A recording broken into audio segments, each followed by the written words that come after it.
Good evening. I'm going to be reading some poetry tonight on the theme of love. This first one is titled, New Beginnings. You are something else, someone I didn't expect when I've come to expect so much. Perhaps that's as it should be.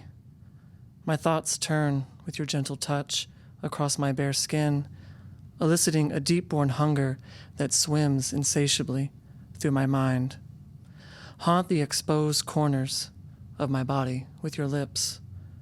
Breathe me in, swinging high under the darkened sky. Do you feel that? When you hold me in your arms, in the flicker of the candlelight, it pulses beneath my breast. We twirl under fluorescent lighting, clasped in a drunken dance, heady laughter filling the room as we sway to chapel. Warmth and familiarity, casually spilling the distance between us, open vulnerability and honesty like I have not experienced in a long, long time. It's refreshing and real. How did I come to this place? What roads converge to make this happen? I try not to get lost in it all. Let it unfold as it will. I've pushed for things not meant to be that it almost feels like a trick, how honest it's all been.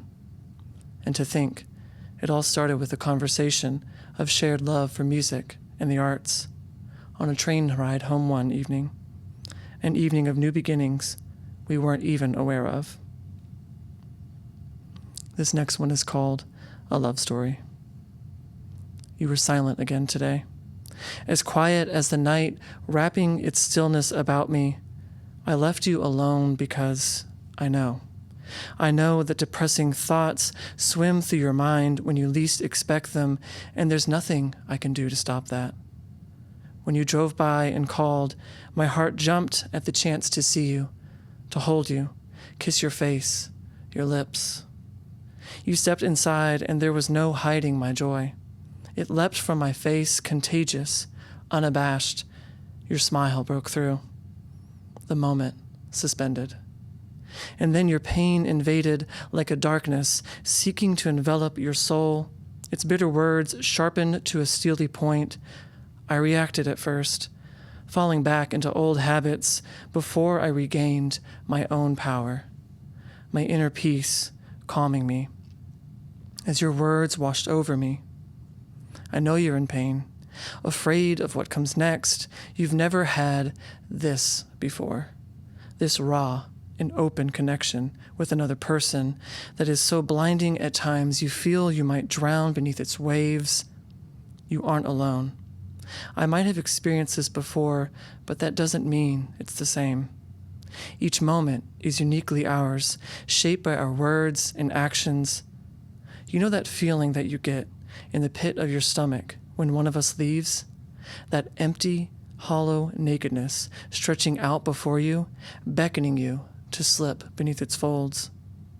That's love. You know that feeling you get when we hold each other without speaking, our lips desperately seeking each other beneath closed lids. That's love. Hold on to that. Loving another person is never easy. Each of us brings our own baggage, full of fears and trauma and pain. But we also bring laughter and connection. Remember that when you're backed into a corner from your invasive thoughts. Don't let your past haunt your present. Give yourself the room to grow and the time to heal. Be patient. Love takes time to cultivate, but it is worth every minute. This next poem is titled Remember. I wish I could hold all of your pain and anxiety. I've watched you silently judge yourself, pick yourself apart until you are but a shadow of the man I love. No matter how dark your days may get, know that I will always be there for you, as I have always been. Darkness can only last so long before light forces its way in. I hope that light touches your face again and lifts your spirits with a smile. Hold me. Let my love wrap itself about you. We've been through hell and back together, and I'll go there again for you, if I must. As hard as I fought for you, I'm not giving up now, not when you need me the most. So, when your days are bleak and nothing seems capable of lifting the veil, remember the love beating inside my chest, pounding over and over again. Remember I'm here for you, even when we're not happy with each other at the moment, because it's only ever for a moment. That's love. It's not about perfection or saying the right thing at all times. It's about showing up for each other and knowing when to put aside prideful anger in place of humble affection. Never forget I love you. But more importantly, never forget to love yourself.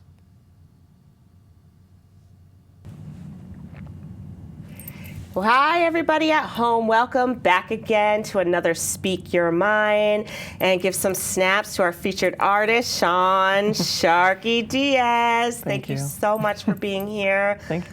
Our expert on love and love poems. We're super excited for him to bring us this writing challenge, and we are going to talk to him. But first, of course, it's all about you, getting you writing. So grab a pen, grab your journal, because we have a great writing prompt for you. You're going to write a 5 to 10 line poem about love.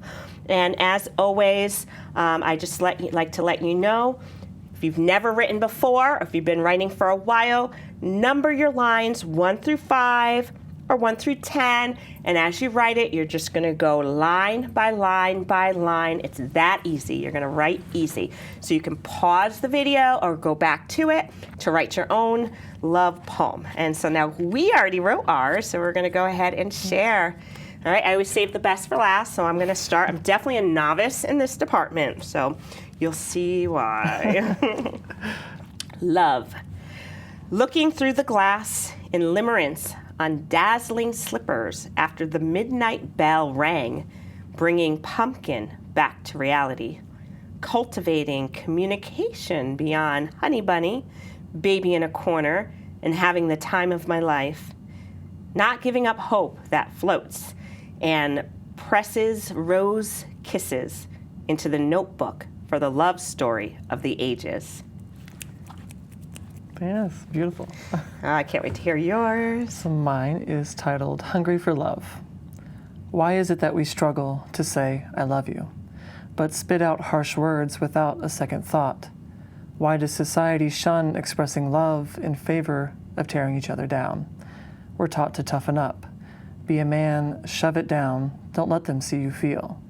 When true power comes from loving yourself, from there it can only extend outward, creating harmony in a world so hungry for love.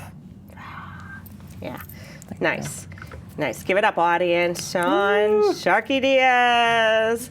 Before we get into your name, I just want to, I saw you at Norwalk Poets Live. Yes. And I don't usually like love poems. Mm-hmm. I kind of shy away from them. I have to be honest.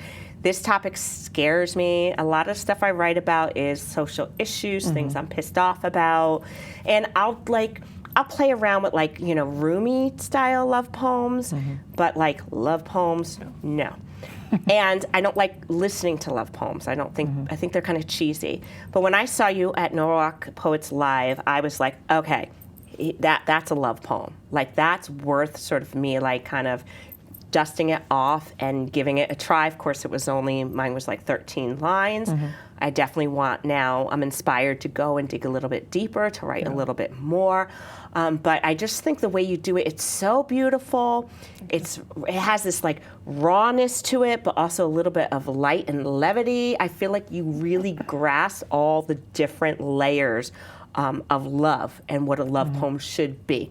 So I would love for you to share how you got into writing love poems, why you stick with love poems, and a little bit about your inspiration, and maybe if you want to touch upon why people like me are so scared to really delve into this topic. And I think your poem that you did for your challenge probably speaks a lot to it. Yeah, I think so. As far as when I started, I guess when I was younger, probably teenager, started writing, just going through relationships in a way to process them, and it got, of course, better as I got older, but very, very novice at that age. But more so now at my age, I think I'm able to really tap into like what feelings I'm going through, and sometimes it's usually not all flowery and beautiful. There's like you heard, there's a lot of raw, open feeling in there, and for me, it's like tapping into what's going on at that time and being able to process it. I think that's what poetry to me is in general, any kind of emotion, but love in particular, I know can be tough for people because it's being very vulnerable, which is really hard, especially when you're reading in front of a bunch of people. That can be scary. But it also, I think, helps to connect people, which I think is the ultimate goal of poetry and just artistry in general, is to form that connection with people. Yeah, and then, and then, like, your point of view, I think, is really nice as well, because like a lot of like love poems, and I want to do a bunch of comparison, but like, some of the things where when I would sit down and always try it and I would like mimic other people, I think that like the average love poem, it's either very like, flowers and sunshine or so sexual. And I feel like I said, you got all of the layers of not only what it is to be in love, but what it's like to be in a relationship and to be seen by another person. Yeah. And it's just so well-rounded.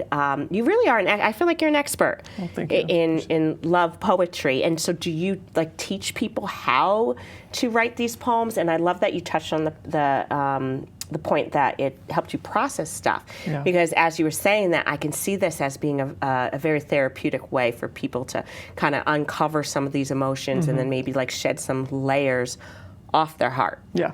Because I feel like the reason why it's so hard for me is because coming from, I love your first poem about, getting rid of the baggage and the trauma. Yeah. And I think I always keep my, like a wall in front of me because of, of the trauma that, you try to like work this stuff out in therapy, but you're right. I think poetry does a little bit different because you have to go in and be really honest with yourself. You do, yeah. And you're sitting with little like voices in your head that are usually like kind of like shh when you're in a therapy room.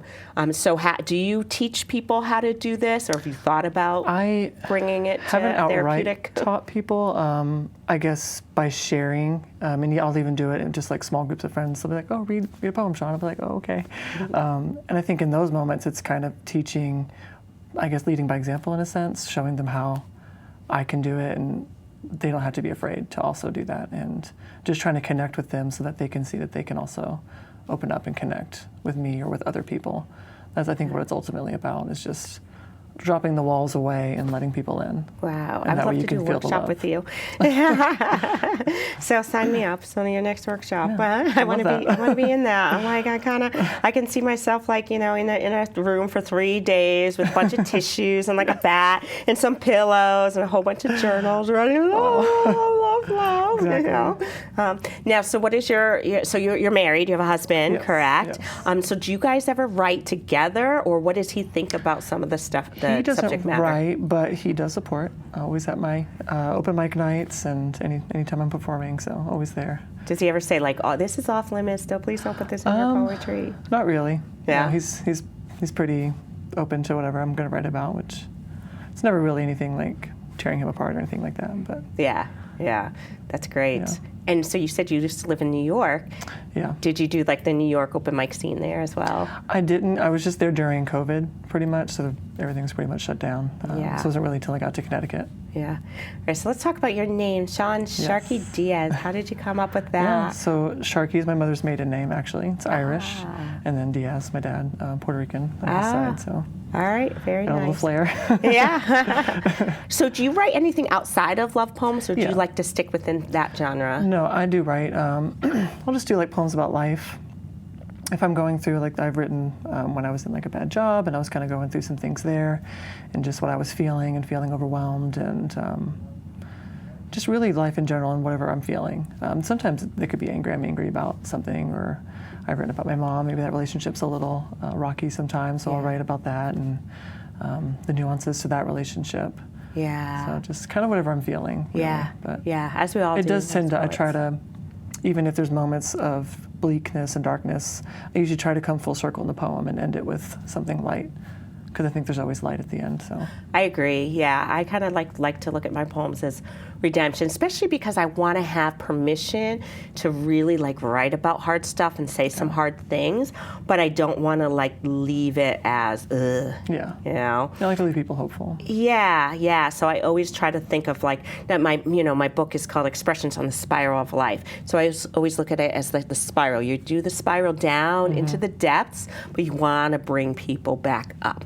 You know, so it's like when you're watching a movie, you want to take them on a journey because you always want to kind of leave them a little bit hopeful, you know, for something better. Exactly. So I guess going from your poems, so you have experienced true love, you know, all of the aspects of it, or is it just all like a writing show? Yeah, no, I have, yes. Yeah. I have. Now, do you think you have to experience true love to be able to write a good love poem?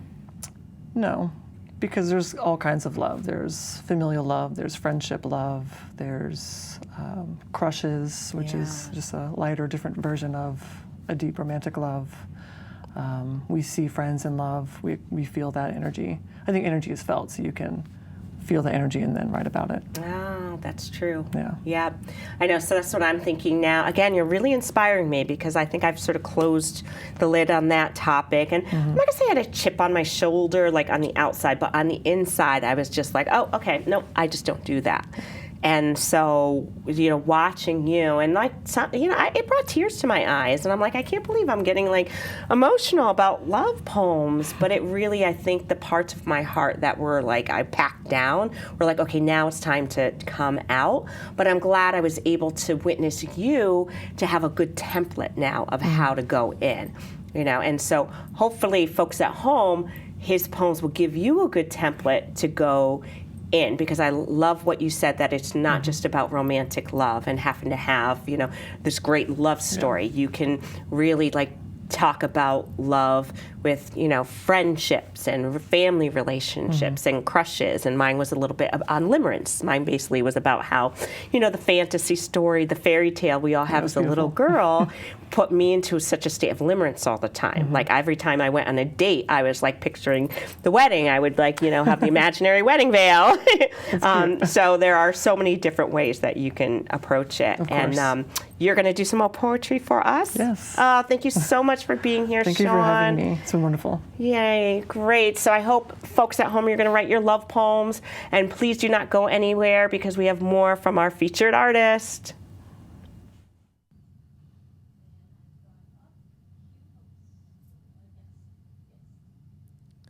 This next one is called The Unknown.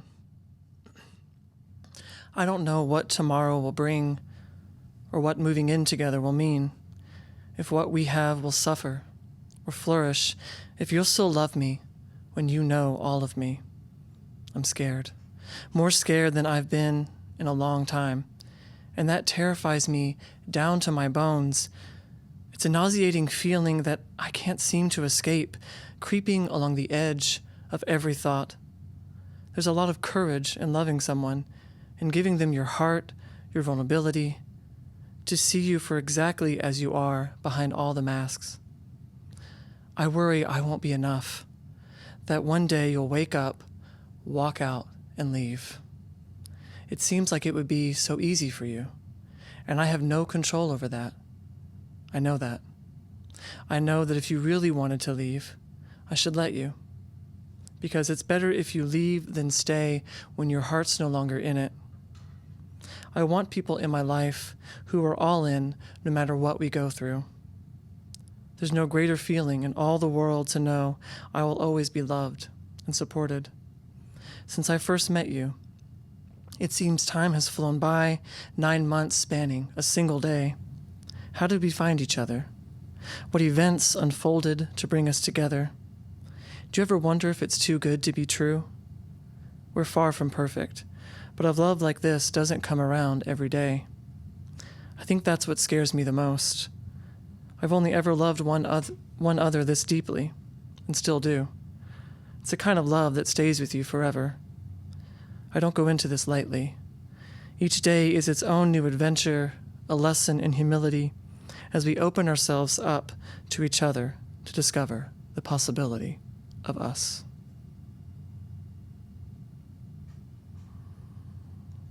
For my last poem I'll be reading, it is titled A Fool in Love. My eyelid hasn't stopped twitching for weeks. It has a mind of its own, and I seem held captive to its whim. They say it's stress or lack of sleep. Maybe it's something I know deep down, gnawing at the back of my brain, desperate for me to wake up and see the truth. I've been standing neck deep in the waves, tossed back and forth, sometimes carried, sometimes fighting against the tide. I find myself lost in this love, so lost I think I've disappeared and lost sight of anything else. I've been told you don't deserve me, that I could do better, and maybe that thought sits heavy on me, that the ones I love don't see you the way I see you. I know you've been hurt like I have. Maybe that's what drew me to you. One trauma seeking out the solace of another. All I know is you've made the effort to change, to grow, to be the kind of man I need in my life. There is always more room for growth and self-reflection, but at what point do we decide that our partner is enough?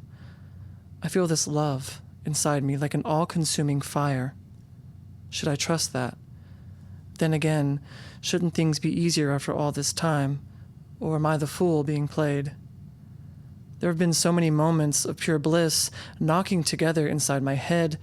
Maybe they blind me to all the bad. All I ever wanted was to be loved, to be seen and appreciated. I laid my heart out because I don't know any other way to be. You either get all of me or none of me. There simply is no other way. I choose to grab onto life with every ounce of my being. The choice is yours if you wish to be a part of it. Don't mislead me, because in the end I'll find out, and all of your lies will have been for naught. I hold on to the thought that you've been honest, because if I let myself go down that rabbit hole, there's no escaping. So maybe my eyelid twitches, and I don't know the cause. But my heart tells me it's not you. I can't know all, but I know that I love you, and that's enough for me.